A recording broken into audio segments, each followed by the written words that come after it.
Fellow Ghanaians, good evening. I wish all of you a happy and prosperous new year. We have to be thankful to Almighty God for seeing us through 2020, undoubtedly one of the most eventful years in the history of mankind. I'm sure that many, at the stroke of midnight on 31st December, were happy to see the back of 2020, the global pandemic of COVID-19 being the main reason.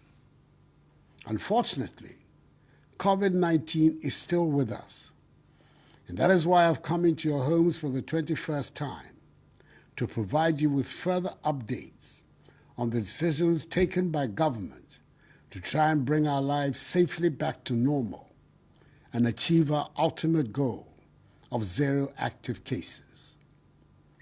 Since the announcement on Wednesday, 11th March 2020, of the first set of restrictions to help win the fight against the virus, several others have been imposed by government to this end. Measures, including the temporary partial lockdown of the Greater Accra Metropolitan Area, Tema, Kaswa, and the Greater Kumasi Metropolitan Area and contiguous districts, the closure of our schools, the adherence to enhanced hygiene, social distancing, and mask-wearing protocols, the ban on public gatherings, and the closure of our schools and our borders impose considerable difficulties on all of us. A number of these restrictions have since been eased, and others still in force. As of 1st January, the number of active cases in Ghana stands at 879 cases, with 53,005 recoveries, 18 severely ill, but no critical cases. We've conducted 674,812 tests, with 55,220 positive cases detected. There have sadly been 336 deaths. This is a relatively welcome picture when regard is paid to the data from other countries, especially also at a time when many parts of the world are having to grapple with the second wave of infections and the new variant of the virus, which is said to be more transmissible than the original version. Thus far, we in Ghana have not detected any case of this new variant. Our scientists tell us that the genetic makeup of the virus in the country has still not changed. The Ghana Health Service, with the support of relevant institutions, continues to monitor events closely and will advise government on the way forward. Accordingly, the adherence to the enhanced hygiene, social distancing, and mask-wearing protocols continue to be the tools of our warfare, even when the vaccines arrive in Ghana. By observing these protocols strictly, we're also making sure that the imposition of crippling restrictions and lockdowns do not become options for government. Until then, government, in consultation with the appropriate stakeholders, will continue to pursue a strategic, controlled, progressive, safe easing of restrictions, this time in all public and private basic schools, junior high, senior high, and tertiary institutions across the country, beginning this month of January. The lessons drawn from the reopening of some sections of our educational institutions in the course of last year have put us in a much better position to oversee successfully the full reopening of our schools. Our children must go to school, albeit safely. We are satisfied that in the current circumstances, the reopening of our schools is safe. So from 15th January, our children in kindergarten, primary, and junior high in both private and public schools will be back in school. All SHS1 students will start classes from 10th March, with all his students embarking on a single-track academic calendar. Their seniors in SHS2 and SHS3 will, however, return to school from 18th January. I must stress that SHS3 students in all schools, like SHS1 students, will no longer run the double-track system. The expansion of infrastructure at the various senior high schools over the last 3 years has brought us to this favorable situation. However, the double-track system will still be applicable to SHS2 students in schools that are employing it. Students in universities and other tertiary institutions are to be in school from Saturday, 9th of January. Prior to their return to school, government through the Ministry of Education and the Ghana Education Service will ensure that all institutions, public and private, are fumigated and disinfected. Schools and institutions with their own hospitals and clinics will be equipped with the necessary personal protective equipment and have isolation centers to deal with any positive cases. All other schools and institutions without their own clinics and hospitals have been mapped to health facilities. There will be, for now, no mass gatherings and no sporting activities. However, religious activities for students at school under the new protocols will be permitted. Social distancing and the wearing of face masks must become the norm in our schools.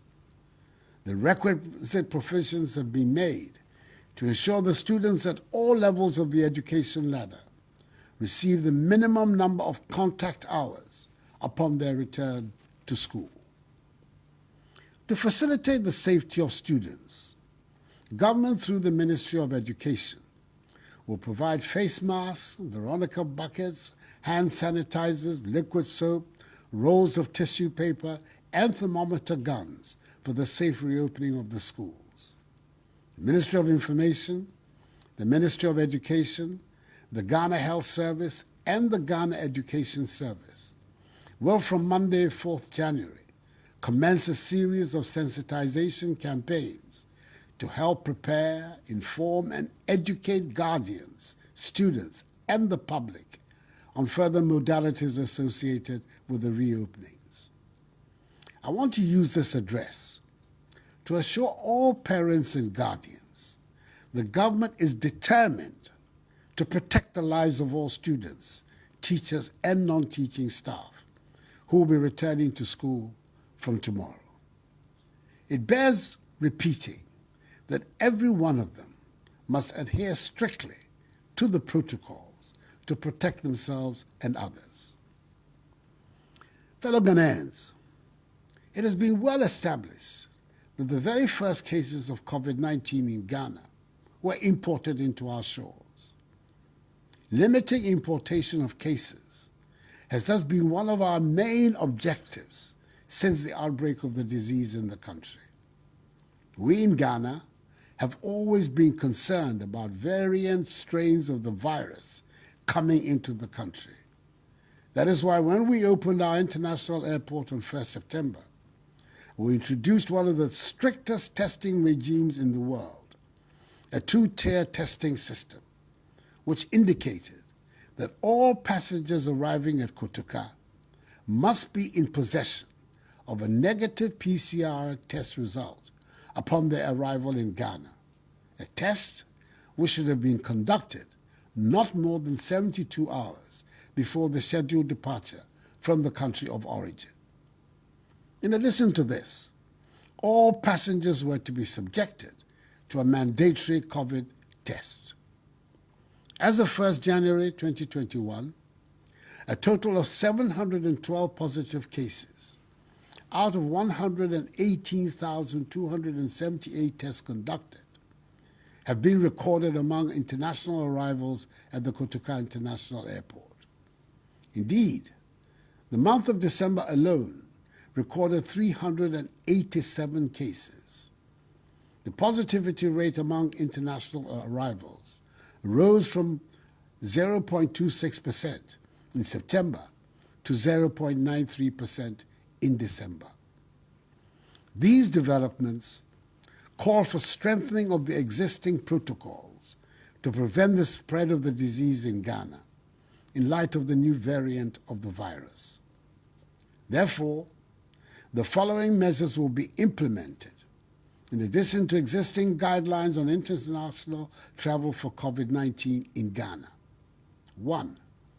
All arriving passengers who test positive COVID-19, asymptomatic or not, will undergo mandatory isolation and treatment at a designated health facility or isolation center. The isolation will be for a period of 7 days at the cost of government. However, the final discharge of cases will be based on existing case management guidelines and protocols. 2. All passengers who are in isolation will undergo a repeat COVID-19 test within 24 hours of arrival, with the cost also borne by government. This test will also include genomic sequencing for COVID-19. And 3, all passengers who test negative for COVID-19 will be required to adhere continuously to COVID-19 safety protocols and will receive regular information on COVID-19 within 5 days of arrival in Ghana. I want to assure all Ghanaians that the testing regime in place at Kotoka is among the strictest in the world, and as certified by the Food and Drugs Authority, it is capable of detecting this new variant of COVID-19, which is plaguing other nations around the world. Fellow Ghanaians, in update number 20, prior to the Christmas festivities, I made a passionate appeal to you to ensure compliance with the COVID protocols and reiterated that, amongst others, beaches, pubs, cinemas, and nightclubs were to be closed until further notice. The task force that advises me on COVID-19 measures is constantly reviewing the situation and will propose to me when it is safe to lift the restriction.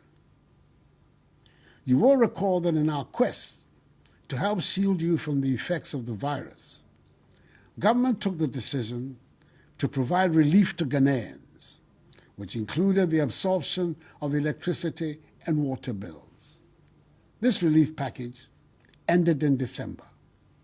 However, with the continuing difficulties occasioned by the pandemic, I want to state that government intends to continue to support the most vulnerable in our society. Government will thus continue to pay the electricity bills for our nation's 1 million active Lifeline customers for the next 3 months, i.e. January, February, and March. Additionally, all 1,500,000 customers of the Ghana Water Company, whose consumption is not more than 5 cubic meters a month, will not pay any bill for the next 3 months, i.e. for the months of January, February, and March. This relief package will be reviewed at the end of March. Fellow Ghanaians, it has been over 9 months since we all made adjustments to many aspects of our lives and daily routines. It has not been an easy task, I know. However, we have done so to protect our lives, the lives of our loved ones, and the lives of our heroic health workers who continue to care for those affected by the virus and the sick in general. With Ghana set to procure her first consignment of the COVID-19 vaccines within the first half of this year, there is light at the end of the tunnel. But we are not yet out of the woods. So let us all continue down the path of strict adherence to the protocols. There is nothing beyond us. The Ghanaian people who were the first in sub-Saharan Africa to gain our freedom from colonial rule. We can do it. Anuanom, bosomi, yɛma schoolfoɔ nyinaa bɛkɔ school. Ɛsɛ yɛn nyinaa yɛhu sɛ, ɔman no kɔ soɔ gyina yɛn adesua so. Mabaa no yɛ nhyehyɛeɛ a ɛbɛbɔ mmɔfra no nyinaa ho ban. Nti awofoɔ, mo yam nhyehyɛmɔ. Ɛfiri sɛ ɔman Ghana kɔ soɔ ehia sɛ mmɔfra no nyinaa ɛbɛsua adeɛ. Anyamime, kɛgye nyunye, wɔbiyɛ baya school. Ɛsane wɔfɛ wɔnaakɛ, wɔman no yɛ a dumoni kasɛm wɔ no. Wɔtɛ gbagyia no, ni baa bogbɛkɛ biae.